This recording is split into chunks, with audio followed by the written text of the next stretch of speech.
guys, so I would like to thank Coe Bags once again for this beautiful bag. So this is the YSL bag. Absolutely love her. And if you are carrying the shades, you have this beautiful pouch. It comes along with the bag, so you can put your shades in there to protect your shades. Or guys, let me tell you, you can even get a chain, a crossbody chain hook, and put that on both sides and use that as a side bag. So this is absolutely so gorgeous, and you know I absolutely love Coe bags, and they got your girl right for the end of the summer. So guys, we are counting down to fall, and I want to do a reflection on so far as being 50, how it is.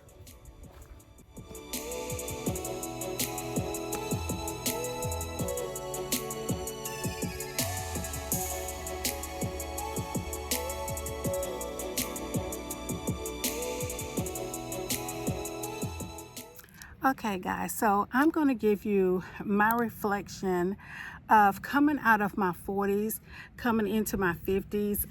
Coming up, I'll be 50 for almost 1 month.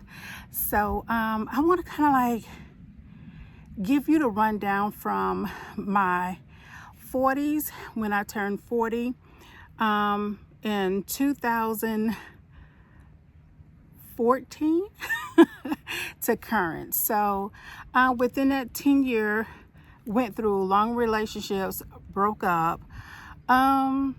Also watching my kids bloom until adulthood, because now all 3 of them are adults. And it's more so of last year, well, 4 years ago almost, when my ex passed. He was my best friend, my first love, and him passing away and his sister calling me 4 days that morning, it rocked me. My mom rocked me 13 years ago. I was looking back, I heard that. That's the buoy. Just going back and thinking about different things that has happened. My mom, of course, is 13 years ago. My grandmother, 36 years ago. But within the last 10 years, being such a daddy's girl, coming up in the next 2 months, it'll be a year that my dad passed. It still hasn't sat well with me at all. But through our last real long conversation, guys, my dad told me, he said, look, it's a lot of things that we all can change in life. But if you don't put yourself there to make the change, there's no need of talking about the change. We were talking about me moving to Houston, Texas. And my dad was like, oh, you know what? So I got to pack up and I'm moving to Houston too. So now my dad will not be making that move with me, but in a way, my dad will be making a move with me. My dad was cremated, so I have to pick up his ashes. It's going to be in a cross because my dad was a man that loved crosses. So he will be moving with me. It's so many things that my dad and I talked about that have me in the place in life that I'm saying I'm 50 now. If I don't stop and do for me and reflect me, love me, take me and do what God's will with me, not the devil, I'm not doing myself no justice. I have been so unhappy for the last 8 years. And when you're so unhappy, there is nothing can bring that happiness back to you. Nothing. Nothing but you to change your life. things that people say to you can have a reflection on you of how you see yourself. But what I've learned through counseling, and I'm telling you guys, yes, I go to counseling. I absolutely love going to counseling. And if you don't have a counselor, please reach out and get you a counselor, because it's the things that you think is so small that can be really so large. I started going to counseling when I was 20 years old, backward and forward. The biggest was being raped as a child, and couldn't put my head towards that throughout the years, going, how could a person do that to somebody and still be around and act like nothing happened? To losing your grandmother, I mean, the backbone, the queen of the family, and not understanding, here is my 14th birthday, but instead of celebrating my 14th birthday, we are burying my grandmother on my birthday, the same lady that named me. To going through moving away, graduating from college, moving away, and then meeting the love of my life. His birthday was on September the 5th. And I'll tell you, that man, the conversations we would have after work was like no other. It's just rocked me a lot when I just think about him not being here.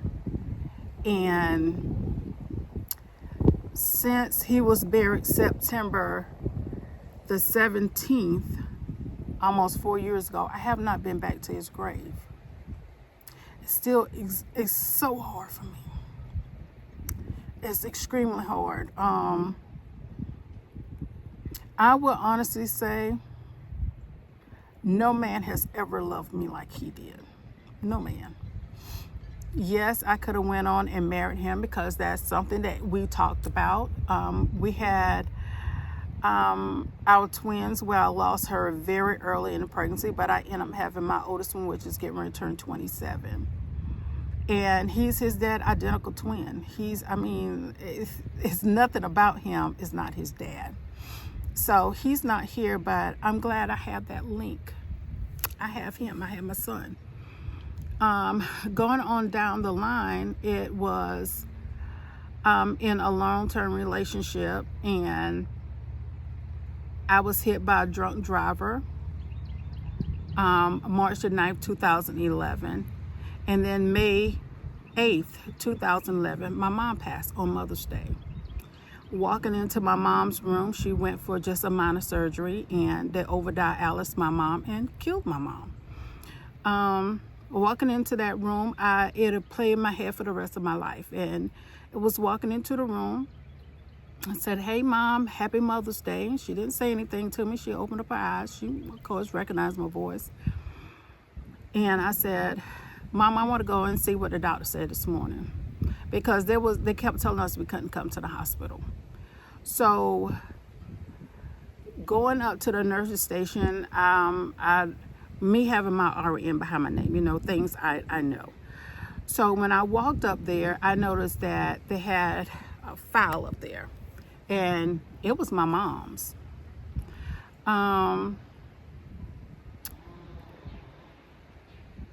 My kids ran out and said, Mama, Grandmama wants you. So as I was talking to the nurses, I had to walk off because I wanted to see what my mom wanted. And she was like, massage me, massage my sides. So I massaged the right side, then I massaged the left side, walked back around, and massaged her right side. I proceeded on walking back around the foot of the bed and asked her if she wanted me to massage her left side. She said, She left up her right hand to me, and I caught her hand. She turned her head slowly to me, and she said, "I've been waiting on you." She took a deep breath, her hand dropped out of my mom was gone. If you never lost a parent and you was right there when you lost them, it is one of the most hurtful things ever in life. But one thing I know for sure, because I was right there with my mom, she didn't struggle. It was, she took a deep breath, her hand dropped from mine, my mom was gone. So from that, I went on to try to adjust my life to not having a mom. That's hard. The things as a female that you want to call your mom and talk to your mom about, I could never do that again. So my cousin and my best friend, my sister, I have two. One of them, she's my cousin, she's my best friend, she's my ace, and she's my sister, and that's my cousin Lasagna. My other one is my best friend of 40 years. 40 years, y'all, 40 years. And that's Bertranda. The conversations they will have with me and spend time talking to me, y'all, is just like, it was the best thing ever. One day I was sitting down talking to my dad. It was right after the flood in South Carolina. And, you know, they say the floodgates of heaven opens up. And I mean, did it open up? That was the first flood we had in Colombia. And it happened on my daughter's birthday. And it was hard.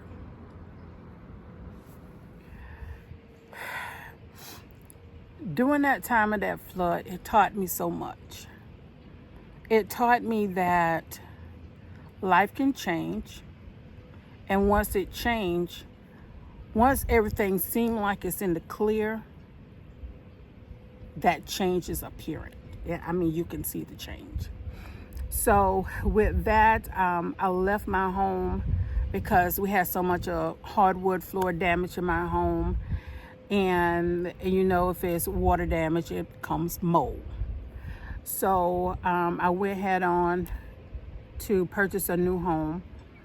And my dad started getting real sick. So my dad said, instead of you going ahead and purchase a house, come over to my house because I need help. So, and that's what I did. Remember, I'm a daddy's girl. Went over to my dad. We stayed with my dad. And just because it's your parents don't mean that it's going to be strawberries and butterflies and all that all the time. My dad and I butt head too, because I'm so much like my dad. My dad's attitude, the way I carry myself. Look, I am my daddy's girl. I don't look like him for no reason. But being at my dad's house, and we just started talking and reflecting back about things in the past and things that with my mom. And one day I had a talk with my mom, and she said, I just been waiting for your dad to come back and we get back together. My parents were still married for a long time after they separated. And my dad was like, and I was waiting for her. And the next day, I was taking my kids to school, and I was driving, and I was thinking.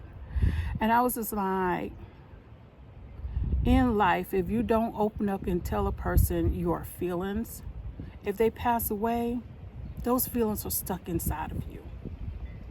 So I got to the point, I'm headstrong, I'm a Leo. You know how we are. We get bad raps. But if you need somebody, you better grab you a Leo in your life. With me being a Leo, it's a lot of things that I said, you know, hey, I need to change and look at it different. My attitude changed and everything, because I'm like, I'm not going to have nobody BS this person, although I may not know this person. I'm not going to have you to BS a person. So it went on, and me going through losing different family members, my mom, my grandmother, then one of my aunts that I was real close to, my Aunt Izzy. It's just like you sit back and the same people that are steady drifting away out of your life, and you sitting here and like, girl, you done been through so much medically. but you still here. And like it says, God gave you life and he let you keep living on. It's a purpose and a reason why you're here. So when it came down to my dad passing away, I'm sorry, y'all, they must be cutting down some trees or firewood or something. When it came down to my dad, when my dad was flown to Duke University, and I took y'all through that journey, y'all got to talk to him on live. And my dad, like I told y'all before, whenever it came down to me filming, if my dad was anywhere near the camera, my dad is going to be in that camera, okay? So many of you met my dad when he was living, talked to him, was worried about him, prayed for him. And I saw a whole nother side when my dad went in to have open heart surgery to put the LVAD in. After the surgery, and they finally said, hey, you can go back to see him, the nurse looked at me, she said, your dad told me one thing, so I want to prepare you. And I said, what's that? She was like, my dad said, if anything happens to me, it will crush her.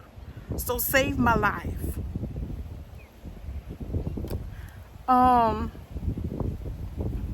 She said, so what I need you to do is be strong, because your dad is back there, he's being strong.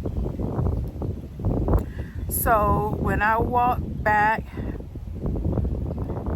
and when I got to the window, I kind of like got to a glass window before I got to him. And I saw about 19 machines on my dad. And y'all, I felt so helpless as a daughter, as an RN. And I mean, him trying to fight to come out of this medicine, and I'm looking at this long cut in his chest. I'm looking at all these different IVs, and as a nurse, I never had to be around someone to see any of that, because I was on the other side of the nursing side. I didn't work inside a hospital only once, and that was the emergency room side, and I was only there for a month. But to see your parents sitting there with all of this, they cannot respond to you, and you gotta breathe the machine, and I don't wish none of that on nobody. 3 days later, he was coming through enough, and he was responding, but he still wanted to get up. And I look at the machines, and I was sitting in there one day, and the machine went off, and I was like, oh my God, oh my God, oh my God. And come to find out, one of the leads came off, but it coated, y'all. They came rushing in, they looked, they was like, oh, a lead is off. So they put it back on my dad. So a week later, they started taking different things off my dad. Y'all, to see my dad standing up, taking baby steps all over again to go back to his life how it was a lot. With the LVAD, if anybody knows about an LVAD, you have to change batteries. It's so many things you have to do. You have to make sure no blood clots, no nothing. So when he got out of the hospital, I went and got him, and he came back to our house for him to, go through full recovery. The nurses coming in and out, me changing his site and all of that. But when November the 13th of last year hit, I was in the car garage getting ready to put up the first Christmas tree, the 10-foot Christmas, 9-foot, whatever, Christmas tree. And I heard my phone ring on the kitchen counter. For some odd reason, that ring sounds so different to me. And I remember I jumped over a box in the car garage, and it was my sister calling me. And the only thing she said, Daddy is gone.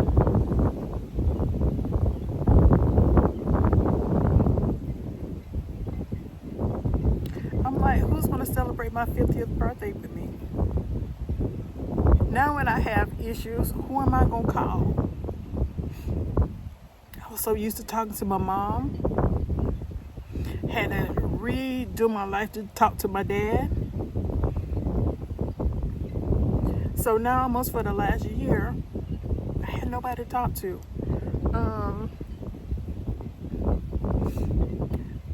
My cousin, she lost her dad.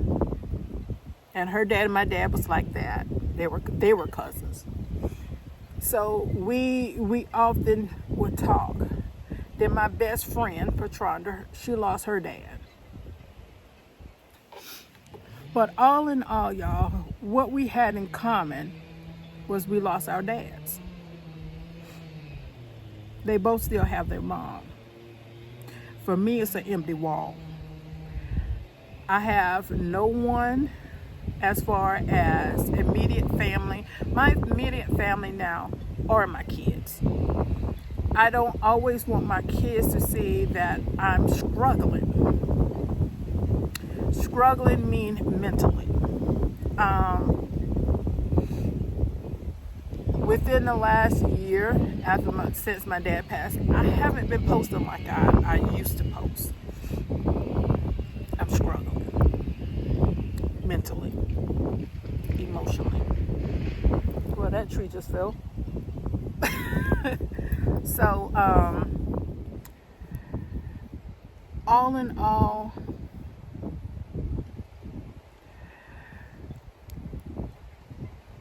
coming up to my age 50, my 50th birthday, I celebrated with my kids because I said, you know what? If I don't have another birthday, I can say my last one I celebrated with my kids. My daughter came down that morning, and I was just sitting there. And she said, Mama, I know what's on your mind. And I broke down crying. I'm like, my mom died when I was 36. My dad died when I was 49. My mom never seen me turn 40. My dad had never seen me turn 50. So with all of that, I had to stop about a month and a half after my dad passed away to reflect, to say, it's time to love me. And that's what I have been doing. Another journey is getting ready to come. A whole bunch of stuff on my YouTube channel is going to change. I am excited. I can say that I am so excited for my next journey. I am. And if you're some of my YouTube sisters that I have talked to, y'all know what I mean. I am so excited, so thrilled for my upcoming life. You all will be on part of the journey. Some of the things that I will have y'all in on, some of the things you won't be on. But just know, this journey is going to be giving me my life back. I'm going to enjoy this journey. I know some of the journey is going to be a struggle, but I got my mom and my dad and my grandma right above me. One thing they know about me, I'm strong. I'm headstrong. That's one thing, all three of them that would definitely tell you about me. I'm headstrong. Whatever I set out to do, I'm going to do. And I'm going to do that. I'm definitely going to do that. So those are some of the things that has changed within the last 15 years. years of my life. I said 10, that's 15 years of my life. I turned 50 and I have no grandkids. I can still love on my kids. This month, October, my daughter will be 21. Next month, November, I will have a 27-year-old and a 25-year-old. As y'all know, because we've been already to Rhode Island, my daughter is moving to Rhode Island. She will be living there probably about 4 years. She will be living there. She'll only have a year and a half, and she will have her bachelor's degree. But she said, as of right now, that she wants to live there for a while. So we will be taking some flights every once in a blue moon. I want her to go and experience life, enjoy life. I don't want to overbear and let her just live. My boys are going to be living in Atlanta. So I am going to fly my wings and I'm going to Texas. I just want to go, whole new scenery. I want to be where nobody's going to bother me. I'm going to be free. I'm going to be loving me. I am going to embrace me. Now, is some other things that's involved with that that you all will eventually know about. I do have a huge job opportunity, yes, in Texas. And I gave them when I can do it. So I'm so super happy and thrilled for that. And I said that's part of my mama, my grandma, and my daddy, because they know this is something I absolutely love. Okay, so they will be part of my journey. I'm thrilled for this journey. So yeah. So guys, I am going to go ahead and end my video here. Please like, comment, subscribe, thumbs up my video, and please do thumbs it up. And go ahead and ride the new journey with me, because I am so thrilled and happy to be going on this next journey. So until the next one, guys, I am going to say, your girl, she's out. Bye.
I would like to say thank you so much for being a part of the VeeHive and taking the time to watch my videos. If you haven't subscribed, what are you waiting on? Over here, we love having fun.